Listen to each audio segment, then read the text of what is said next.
श्री राम। आप सभी के हृदयस्थ ईश्वर को वंदन करते हुए गोस्वामी तुलसीदास रचित श्री रामचरितमानस इस ग्रंथ के प्रथम सोपान अर्थात बालकांड का जो हम चिंतन कर रहे हैं, सज्जन हो, यह हमारा कथा निरूपण क्रमांक 19। हमने कल के कथा विभाग में गोस्वामी जी के हृदय का ही दीनता भाव, उनकी प्रामाणिकता और उसी के आधार पर प्रभु रामचंद्र के इस चरित्र को गायन करने में एक जीव की असमर्थता, इन 3 सूत्रों का हमने चिंतन किया। गोस्वामी जी कहते हैं कि प्रभु रामचंद्र का चरित्र अपार है। जेहि मारुत गिरि मेरु उड़ाई, कहूँ तूल के ही लेखे माई। समुझत अमित राम प्रभुताई, करत कथा मन अति कदराई। जिस तेज हवा के सामने प्रत्यक्ष सुमेरु जैसे पर्वत भी उड़ जाते हैं, तो उस तेज हवा के सामने कपास की क्या कीमत है। उसी तरह प्रभु रामचंद्र के असीम प्रभुता को, उनके चरित्र को गायन करने में, लिखने में मेरा मन अत्यंत संकोच कर रहा है।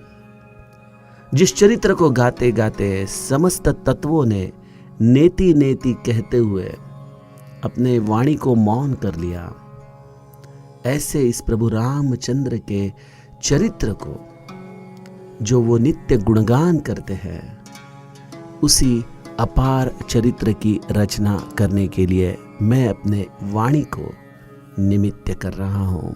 इस तरह से गोस्वामी जी हमें प्रभु रामचंद्र की व्यापकता इस दोहे में कहने जा रहे हैं। सब जानत प्रभु प्रभुता सोई, तदपि कहे बिनु रहा न कोई। तहाँ वेद अस कारण राखा, भजन प्रभाऊ भांति बहुभाषा। एक अनीह रूप अनामा, अज सच्चिदानंद परधामा। व्यापक विश्वरूप भगवाना, तेहि धरि देह चरित कृतनाना। सो केवल भगतन हित लागी, परम कृपाल प्रणत अनुरागी। जेहि जन पर ममता तिछोहु, जेहि करुणा करी कीन्ह न कोहु। गई बहोर गरीब निवाजू, सरल सबल साहिब रघुराजू। बुध बर नहीं हरि जस अस जानी, करहि पुनीत सुफल निज बानी। तेहि बल मैं रघुपति गुण गाथा, कहियहु नाई राम पद माथा। मुनिन प्रथम हरि कीरति गाई, तेहि मग चलत सुगम मोहि भाई।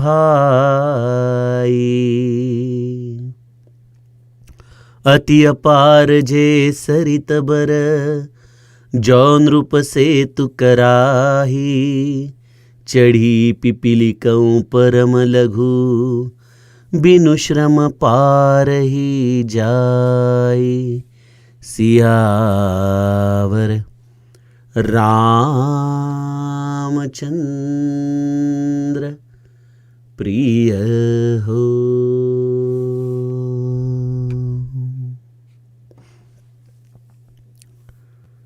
सज्जनों, ब्रह्म अर्थात सगुण राम, जिसका हम गायन करने जा रहे हैं, वह राम वाणी के परे है, समस्त इंद्रियों के विषयों के परे है। वो इंद्रियों द्वारा जानने का विषय ही नहीं है। वहां पे हमारे मन को भी प्रवेश नहीं है। हां, मन जरूर माध्यम है कि वह हमें ब्रह्म के अत्यंत निकट लिए चलता है। परमार्थ में ब्रह्म की तरफ जाने के लिए जीव की 4 स्थितियों का वर्णन किया है। उसमें से 3 स्थिति जीव को स्वभाव से ही प्राप्त है, और वह है जागृति, स्वप्न और सुषुप्ति। जो हम दिन भर जागृत होते हुए कार्य करते हैं, वह जागृति स्थिति है। शरीर को थकान होने के बाद जो हमें अत्यंत प्रगाढ़ निद्रा आती है, वह है सुषुप्ति। और उसी सुषुप्ति में हम एक स्वप्न जगत में प्रवेश कर लेते हैं। ऐसी स्वप्न स्थिति भी हमें स्वाभाविक रीत्या प्राप्त होती है। लेकिन एक चौथी स्थिति है जो मनुष्य योनि में गुरु कृपा के द्वारा, साधन के द्वारा, चिंतन के द्वारा जीव प्राप्त कर सकता है। उस स्थिति का नाम है तुरिया, जहां पे मन के अत्यंत सूक्ष्म अवस्था का दर्शन हमें होता है। तुरिया क्या है? जैसे अगर कोई देश के सीमा पर हम जाए तो उस सीमा से हमें दूसरे देश का भी दर्शन होता है और हमारे देश का भी दर्शन होता है। उसी तरह से तुरिया यह एक ऐसी सीमा रेखा है जहां से ब्रह्म का भी हम दर्शन करते हैं और दृश्य का भी दर्शन हम करते हैं। ब्रह्म और दृश्य देखने के लिए मेरा जो अहम है, वो मेरे मन के स्थिति द्वारा वहां पे जीवित है। इसलिए समस्त शास्त्र, समस्त ग्रंथ, समस्त संत हमें कहते हैं कि तुरिया स्थिति भगवत दर्शन के अत्यंत समीप है। लेकिन तुरिया स्थिति माने ब्रह्म दर्शन नहीं, तुरिया स्थिति माने राम का दर्शन नहीं। ब्रह्म दर्शन होने के लिए ब्रह्म स्वरूप होकर ही हम उसका दर्शन कर सकते हैं। बारिश की एक बूंद समुद्र में जो गिरने जा रही है, वह समुद्र के पानी से कुछ इंच दूर है, तब तक वो बारिश की बूंद इस रूप में हमें दिखाई देती है। उसकी पहचान बारिश की बूंद इस तरह से हो सकती है। लेकिन जैसे ही वह बारिश की बूंद समुद्र में घुल मिल जाती है, वैसे ही उसका अस्तित्व समाप्त नहीं होता, उसका अस्तित्व समुद्र बन जाता है, वह व्यापक हो जाता है। वैसे एक देशीय स्थिति में जीव अपने मन के द्वारा समुद्र से भी कई गुना व्यापक इस ब्रह्म स्वरूप को जान नहीं सकता। उसे तो खुद ब्रह्म होकर ही ब्रह्म स्वरूप को जानना होता है। लेकिन यहां पे नौबत ऐसी आती है कि जैसे ही बारिश की बूंद समुद्र में घुल मिल जाती है, फिर वह किसी भी प्रकार से अपने अस्तित्व को अलग नहीं कर सकती, अपना अलग से दर्शन नहीं दे सकती। उसी तरह से जिसका मन ब्रह्म स्वरूप हो गया है, जिसका मन राम स्वरूप हो गया है, वो फिर से राम की कथा, राम का चरित्र तद्रूपता प्राप्त करने के बाद गा नहीं सकता। अपने मन को, अपने इंद्रियों को, सबको छोड़ते हुए इस तुरिया से तुरियातीत हो जाना, यही राम दर्शन है, यही ब्रह्म दर्शन है। और जिसने ब्रह्म दर्शन प्राप्त कर लिया वह एक प्रकार से मौन है। उसे उस ब्रह्म दर्शन की त्रयस्थ होकर वार्ता कहना नामुमकिन है। लेकिन संत, इनका अधिकार ब्रह्म स्वरूप होने का है, लेकिन ब्रह्म स्वरूप होने के पश्चात वह प्रभु रामचंद्र के आदेश से, उनकी कृपा से फिर से इस एक देशीय स्थिति में आते हैं और हमें ब्रह्म स्वरूप का दर्शन, उनका निज अनुभव शब्दों के आधार पर बखान करते हैं। इसलिए संत के शब्द है शब्द ब्रह्मा, जो शब्द अनुभव से भरे पड़े हैं, जो अपने मन को इतना सूक्ष्म कर दे कि उस शब्दों के अंदर जो उनका अनुभव है उससे वो समग्र हो जाए, तो यह शब्द ही उसे ब्रह्म स्वरूप का अनुभव दिला देते हैं। जगत गुरु तुकाराम महाराज का एक प्रसिद्ध अभंग है, आम्ही वैकुंठवासी आलो याच कारणासी, बोलिले जे ऋषी साच भावे वर्तावया। जगत गुरु तुकाराम महाराज कहते हैं कि हम तो वैकुंठवासी हैं। वैकुंठ एक ऐसा स्थान है जहां पे उस परम तत्व के साथ समग्र होके यह संत खुद भी परम तत्व होकर जीते हैं, लेकिन ऐसे परम तत्व से जुदा होकर संत नीचे आते हैं, वापिस तुरिया में आते हैं। और इसलिए संत, जो हमारे जैसे दिखने में तो एक सामान्य नर के तरह है, एक मनुष्य की तरह है, लेकिन उनके अंतरंग की स्थिति जागृति, स्वप्न और सुषुप्ति से परे है। वह नित्य तुरिया स्थिति में रहते हैं, ऐसी स्थिति जो हमेशा भगवत सन्मुख है और सामान्य दीन जनों के भाव भावनाओं को भी जानती है। तो ऐसे तुरिया स्थिति में आकर संत यह चरित्र का लेखन करते हैं, गायन करते हैं, और उसी स्थिति में गोस्वामी जी भी है। गोस्वामी जी समस्त राम कथा एक कमेंटेटर की तरह, बिल्कुल जैसे महाभारत में संजय रणभूमि का युद्ध देख रहे थे, उसी तरह समस्त रामचरित में हर प्रसंग में गोस्वामी जी मौजूद है। हर प्रसंग को अपने आंखों से देखते हुए गोस्वामी जी उसे शब्दों में बखान कर रहे हैं। यह तुरिया स्थिति में आके संत यह समस्त चरित्र हमारे लिए लिख जाते हैं। इसलिए गोस्वामी जी कहते हैं कि उस रामचरित्र से जब मैं तद्रूप हो गया तो उसका अनुभव लेने के लिए मेरे पास मेरा मन ही नहीं था। मैं उसका अनुभव कैसे आपको बखान करूं?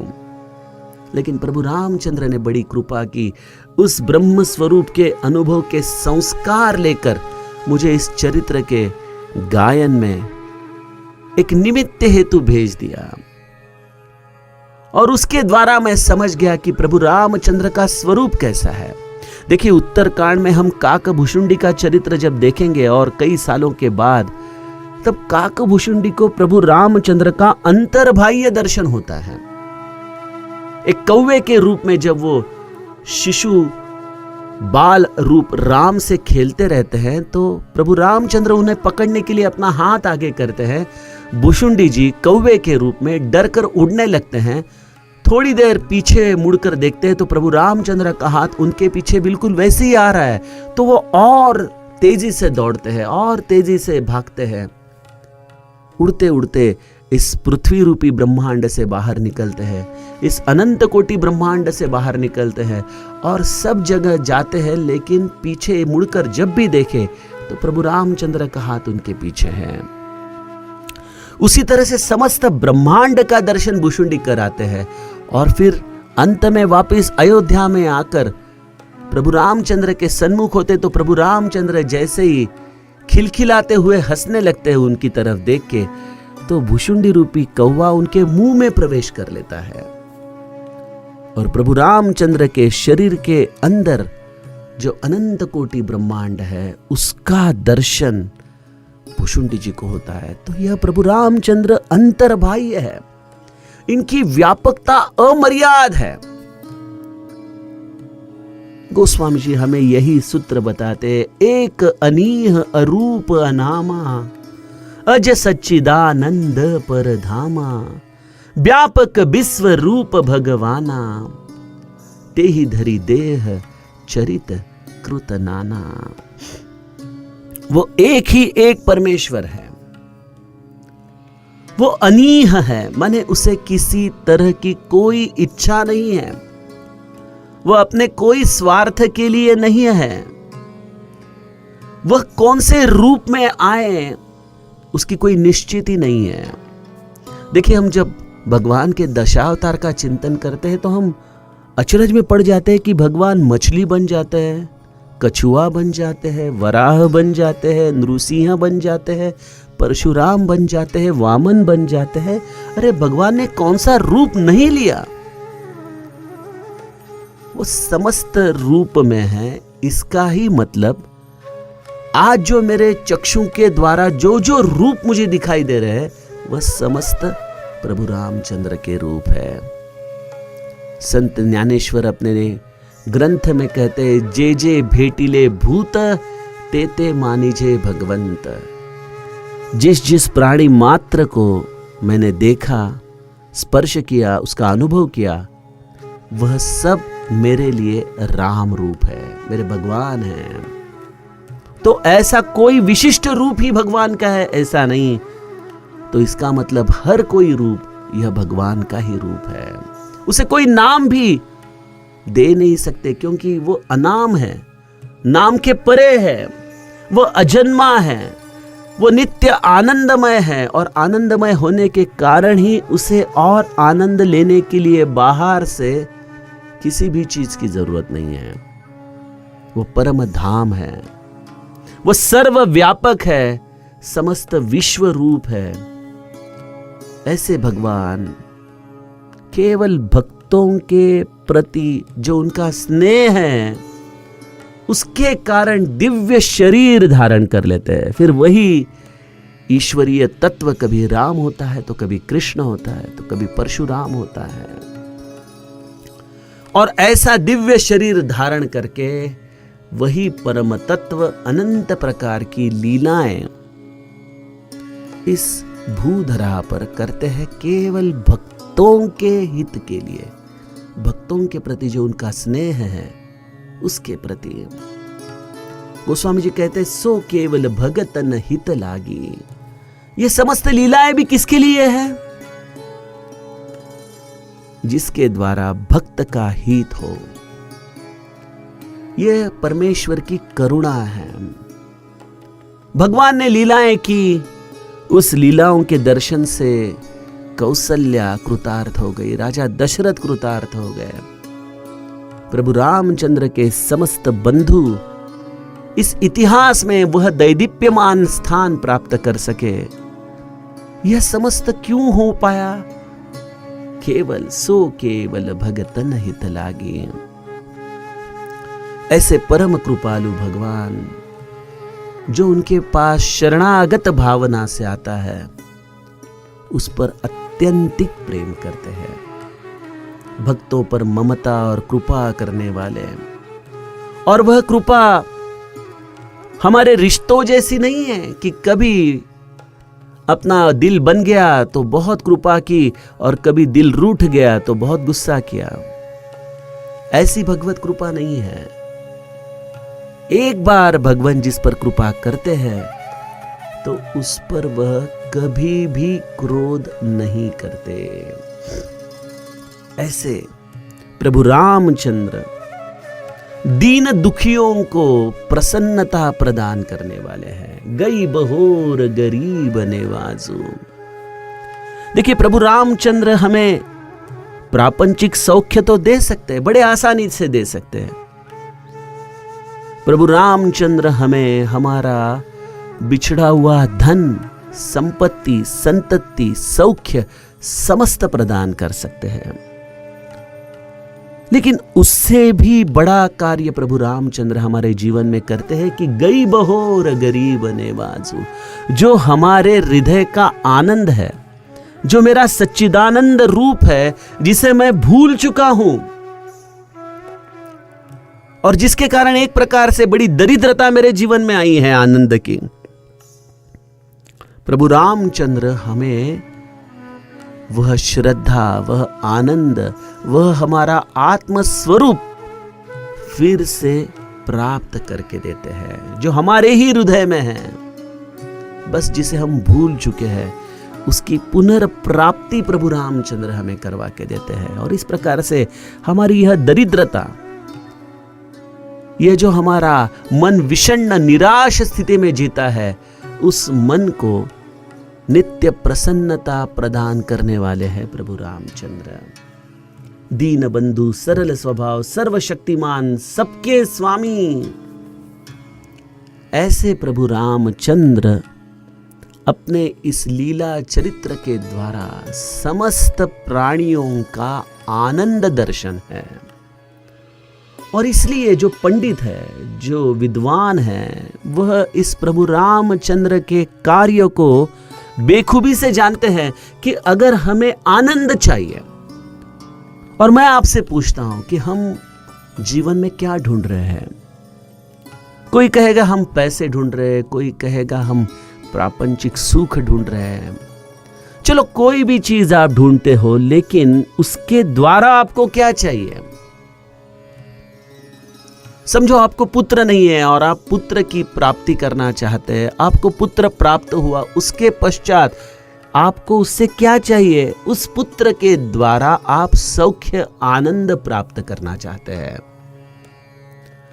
तो हमारी सबकी जरूरत है आनंद, हमारी सबकी जरूरत है सौख्य, समाधान। और प्रभु रामचंद्र एक ऐसी संजीवनी बूटी है जिसे सुमिरन करने के बाद शायद हमारे मन की इच्छा पूरी हो या ना हो, लेकिन उस इच्छा के द्वारा मिलने वाला आनंद आपको निश्चित मिलने वाला है।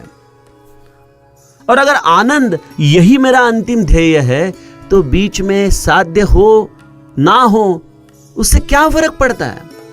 अगर मेरा मन नित्य उस आनंद में रहने वाला है, तो वही जीने के लिए मेरी संजीवनी है। और बुद्धिमान लोग यह जानते हैं कि प्रभु रामचंद्र हमें वह आनंद प्रदान कर सकते हैं, इसलिए वह अत्यंत मन से श्री हरि का यह यश बखान करते रहते हैं।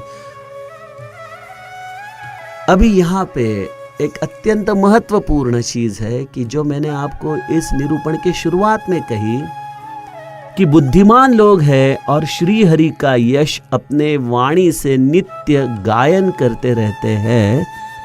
अगर वो बुद्धिमान है तो वह यह जानते हैं कि श्री हरि तो वाणी के परे है,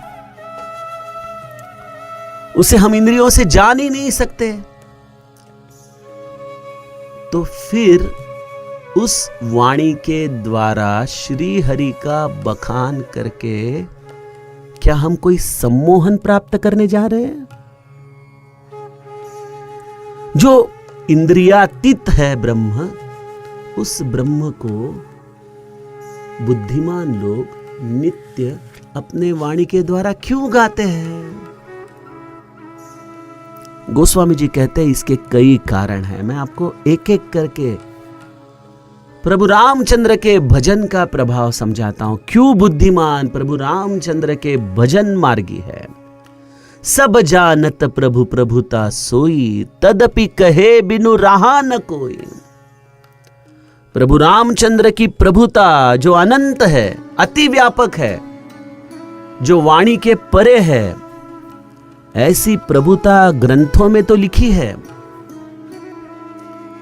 लेकिन उसे पढ़ने के बाद किसी का समाधान नहीं हुआ और हर एक व्यक्ति ने अपने अपने तरह से प्रभु रामचंद्र के भजन के मार्ग का अवलंबन किया। तदपि कहे बिनु रहा न कोई। हर कोई प्रभु रामचंद्र का भजन अपने अपने तरीके से कर रहा है। अब देखिए, भजन भी एक बहुत व्यापक शब्द है। भजन इस शब्द का अर्थ है सुमिरन। मैं जो भी कार्य करूं, उस कार्य के केंद्र बिंदु में अगर प्रभु रामचंद्र है, अगर मेरा कार्य अत्यंत निष्काम है, तो वह कर्म भी भजन है। भजन माने केवल नित्य श्री हरि का सुयश गाना, इतना संकुचित उसका अर्थ नहीं है। मानवता के प्रति जो जो आप कार्य कर रहे हैं वो भजन है, बस बशर्ते वो निष्काम रहना चाहिए। तो भजन कई प्रकारों से होता है सज्जनों। सबसे आसान सामान्य जीव के लिए भजन का मार्ग है भगवत नाम। उस भगवत नाम को गाते रहो, उसका सुमिरन करते रहो, उसकी लीलाएं सुनते रहो, उसकी कथा सुनते रहो। यह सबसे आसान पर्याय है भजन का। गोस्वामी जी कहते हैं कि इसलिए वह प्रभु जो इंद्रियों के परे है, जो वाणी के परे है, लेकिन ऐसे प्रभु रामचंद्र को बुद्धिमान लोग नित्य भजन मार्ग से जानने का प्रयत्न करते हैं। जिस मार्ग पर अग्रसर होते वाले सारद, शेष, महेश, विधि, आगम, निगम, पुराण सभी नेति नेति कहते हुए भी भजन ही करते हैं, उसी मार्ग पर बुद्धिमान लोग चलते हैं। क्यों चलते हैं? अगर हम कोई जर्नी पे निकले, कोई प्रवास पे निकले और हमें मालूम है कि यह रास्ता आगे जाके खत्म होने वाला है, वो हमें हमारे मंजिल तक नहीं पहुंचाने वाला, तो फिर उस रास्ते पे हम क्यों चलते हैं? क्यों चलते हैं?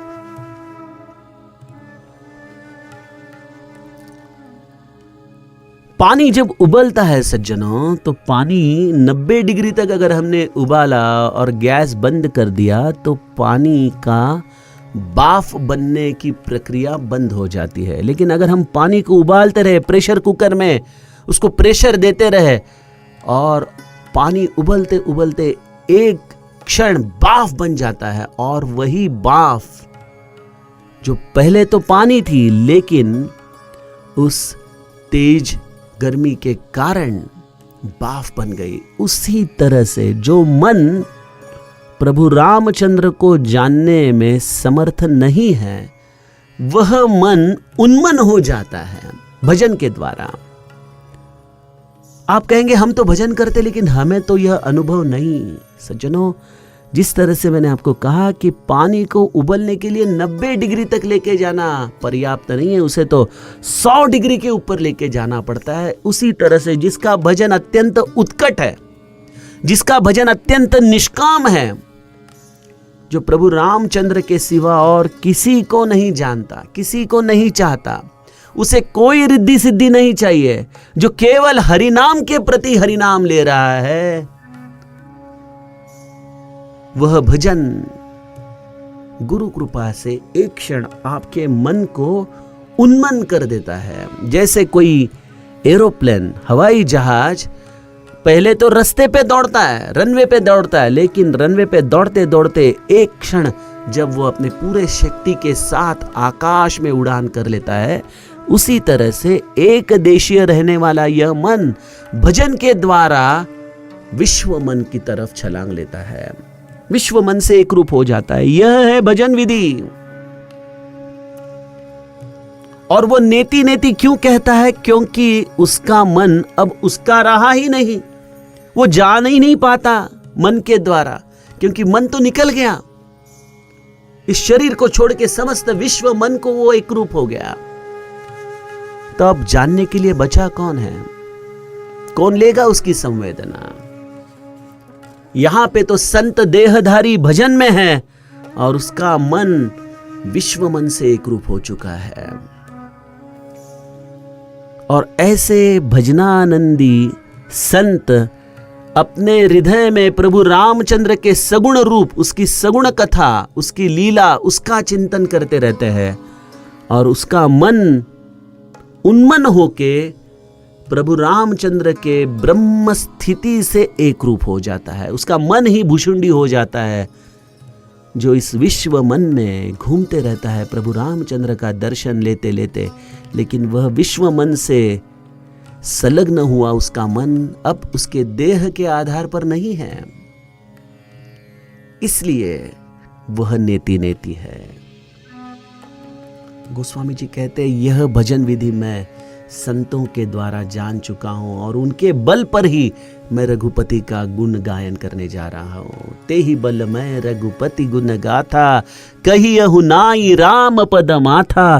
प्रभु रामचंद्र के चरणों में मेरा मस्तिष्क नमा कर उनसे मैं प्रार्थना कर रहा हूं कि जिस भजन के मार्ग पर यह संत गए और उस भजन के द्वारा उन्हें आपका दर्शन हुआ है प्रभु, उसी मार्ग पर मैं निकल पड़ा हूं। वही वाल्मीकि व्यास का यह हरि कीर्ति गायन का मार्ग, मैं जानता हूं कि अगर मैं उसका अनुगमन करता हूं तो मेरे लिए सब कुछ सुगम हो जाएगा। जैसे अति अपार जे सरित बर, जौन रूपु से तु कराई, चढ़ी पिपीलिकऊं परम लघु, बिनु श्रम पार ही जाई।